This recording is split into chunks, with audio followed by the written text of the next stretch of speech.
Hey, good people. This is Joy A. Johnson, entrepreneur and author, here to talk to you just really briefly about my experience with dealing with the pandemic, in addition to the social injustices that have now kind of that have created a movement, not kind of. And I know I haven't been on here for a while, but I wanted to discuss a few things, and I wrote a few notes, so you're going to see me look down.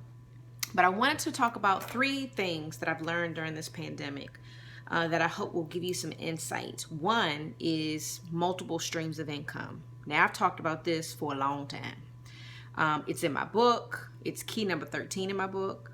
I've talked about it on the news stations when I was interviewed last year. I've talked about it to anyone in my classes that I've taught. I talk about it. But what I learned about this pandemic that made it different was how important it is to have multiple streams of income within different industries. Now, I say that because I lost about 6 different streams of income due to the pandemic. And I'll explain the streams that I lost. I lost my spa business because I was not able to be open, as you all were not as well. I lost opportunities in teaching at trade shows. I represent 2 manufacturers and 4 different brands. So I teach licensed beauty professionals about those particular brands, and I normally do them at trade shows. No trade shows. I lost opportunity in teaching classes. There are several beauty distributors that the 2 manufacturers that I work for have their products sold out of. So typically I will teach classes within those distributors. Those were closed, so that was no income. I had 6 book signings scheduled with Barnes & Noble. Canceled. My private classes that I teach, canceled.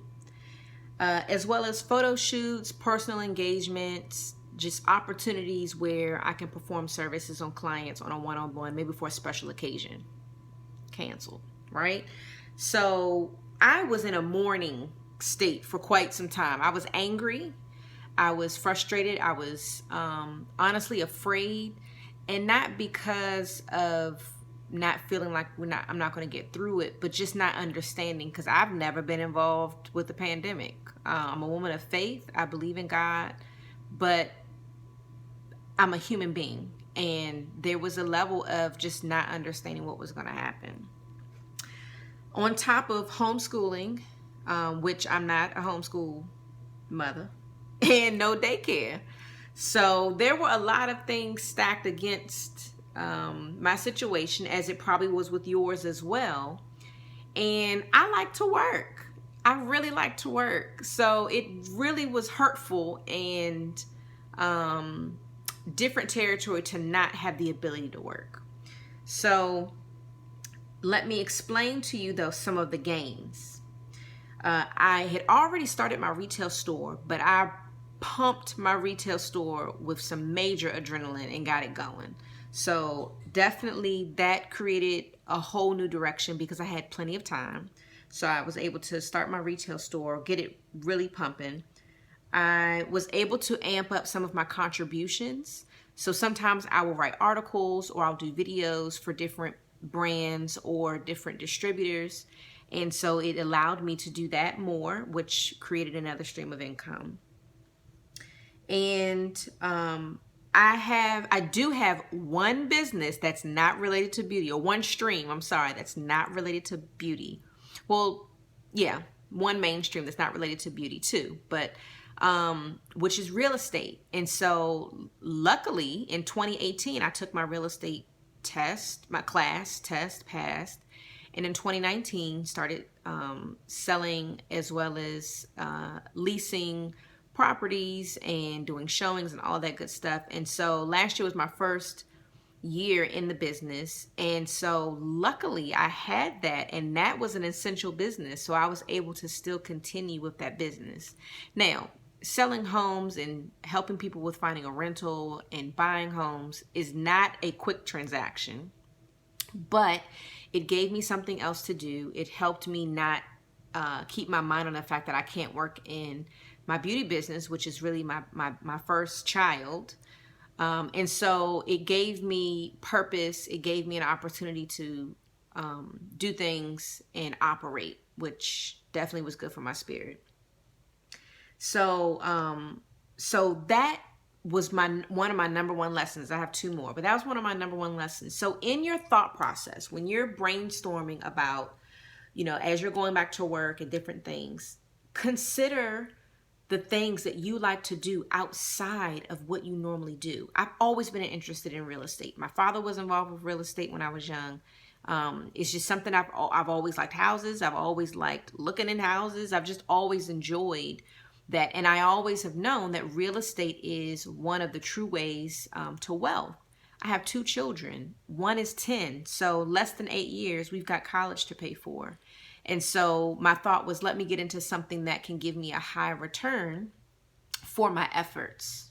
Okay. I know I already know I have a great work ethic. So in terms of taking care of clients and providing great service to them and helping them to purchase some of them their first homes, it's a really rewarding experience. So that was a huge thing for me. So when you're thinking about the things that you want to do, and as you're getting back into your work, think about things you like to do outside of your work, things you just enjoy doing.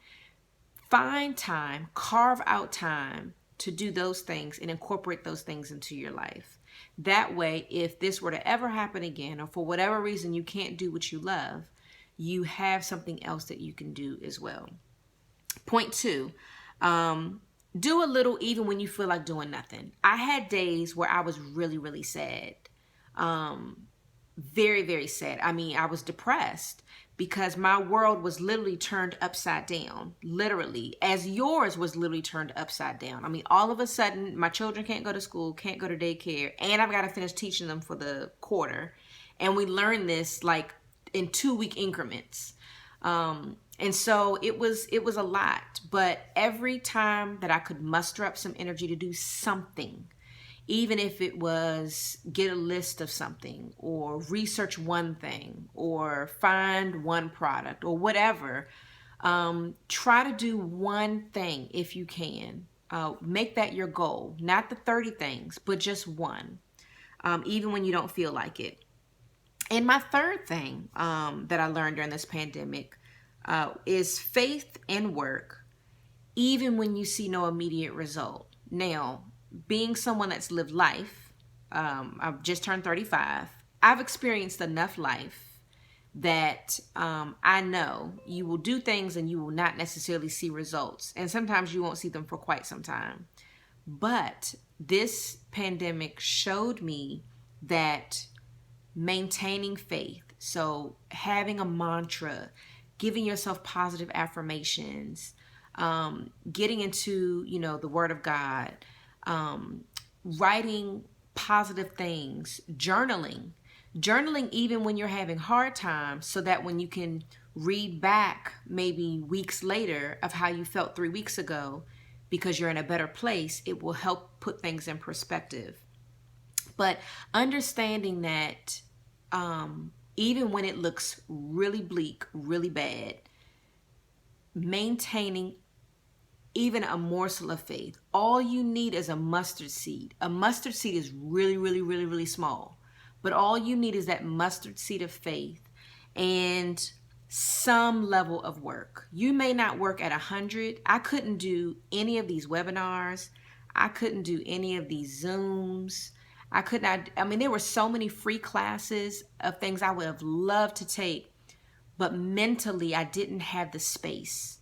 I didn't have the capacity. I had my children, I had, housework, I had my honey, I had myself, I had, my grandmother who I assist in taking care of.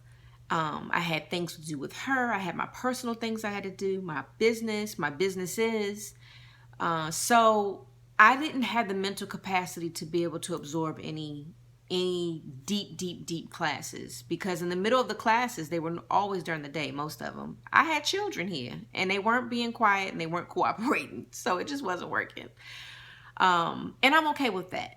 I am okay with that because I did what I could do and I did what my mind allowed me to do.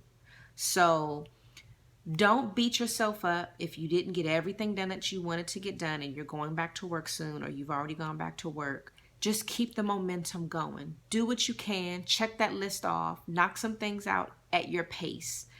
Don't get caught up in this feeling of doing it all right now because we are home or because we were home. You have to operate at your mental capacity. And for me, when I'm at max, that's it. I can't. So just to recap. So the 3 things that I learned during this pandemic: multiple streams of income from different industries.